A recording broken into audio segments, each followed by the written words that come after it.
Welcome, student.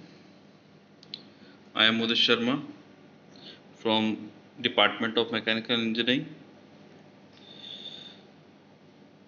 In previous video lecture, I already talk about what is the turning moment diagram, how can we calculate the fluctuation of energy, what is fluctuation of energy, what is maximum fluctuation of energy. Today, I am going to discuss calculations for maximum fluctuation of energy. So, today's my topic is determination of maximum fluctuation of energy and coefficient of fluctuation of energy. Okay, first of all, what is the fluctuation of energy?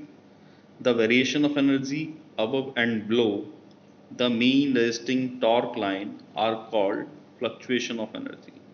In previous turning moment diagram, we already discussed some areas like BBC, ABC, CCD, DDE, etc., which represent the energy level which is above and below the mean resisting torque line, which represents the fluctuation of energy. Then what is the maximum fluctuation of energy?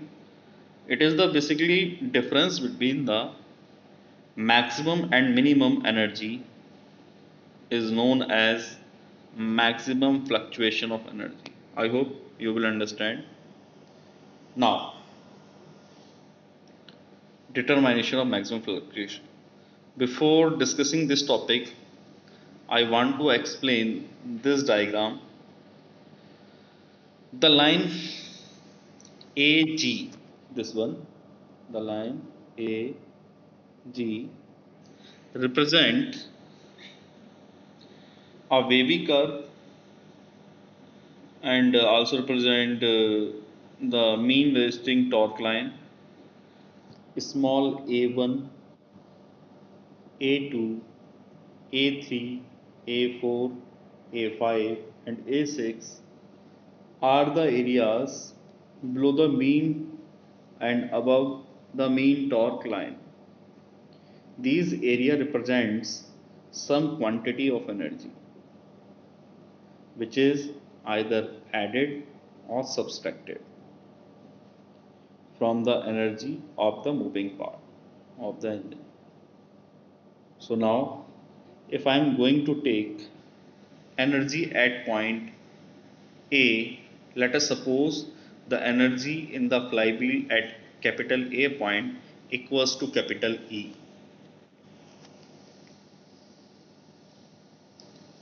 equals to capital E. This is the systematic diagram for the flywheel. I already discussed about this. What is the role of flywheel? So now at A point we consider energy equals to E.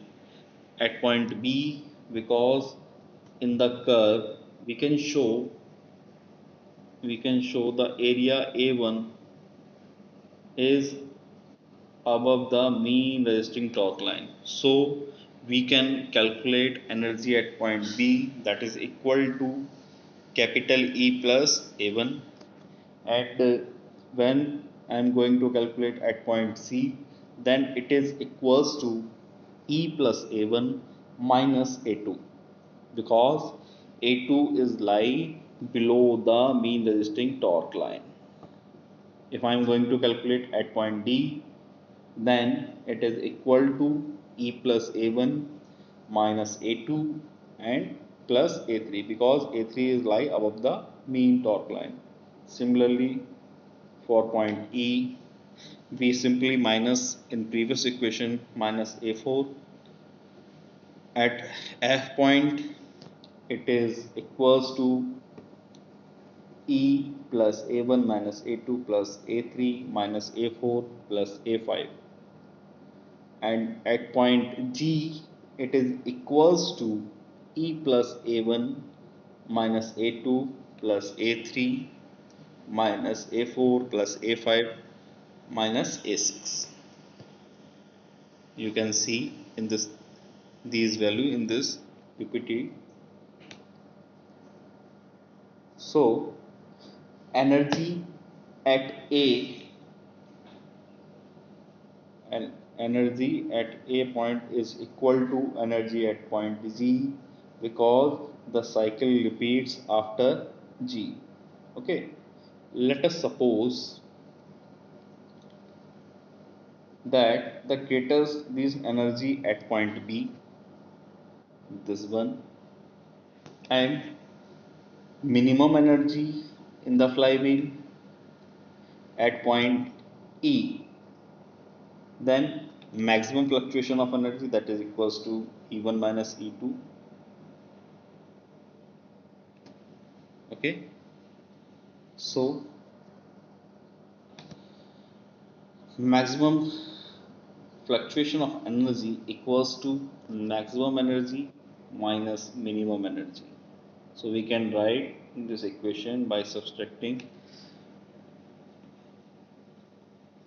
So in this way we can easily calculate maximum fluctuation of energy in the turning moment diagram.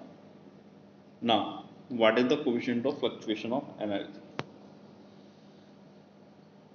It is the ratio of the maximum fluctuation energy to the work done per cycle.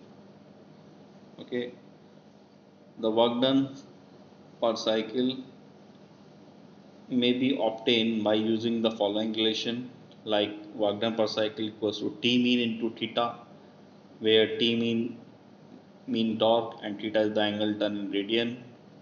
If in the numerical data angle is given in degree, then we can convert in radian by pi x upon 180. Okay, so for the case of two stroke internal combustion engine, we can take theta value equals to 2 pi. In four stroke IC engine, we can take 4 pi. T mean, we know that the formula for the power equals to torque into omega, and omega equals to 2 pi n upon 60. That means power equals to 2 pi nt upon 60, or we can easily calculate the value of T mean like this. So I hope you will understand. Now the work done per cycle may also be obtained by using the relation work done per cycle P into 60 upon n, where n is the number of working stroke. And in the case of two stroke, we can take the value of small n equals to capital N, and in case of four stroke engine we can take this value n by 2, because there is a in a two stroke engine power stroke generate in one revolution, and in case of four stroke engine power is generated in two stroke of revolution of an engine. That's why we take capital small n equals to capital N, and cap small n equals to capital N by 2 in four stroke engine. So I hope you will understand by the help this video. Thank you so much. If you have any issue and doubt, you can contact me, message me. Thank you so much.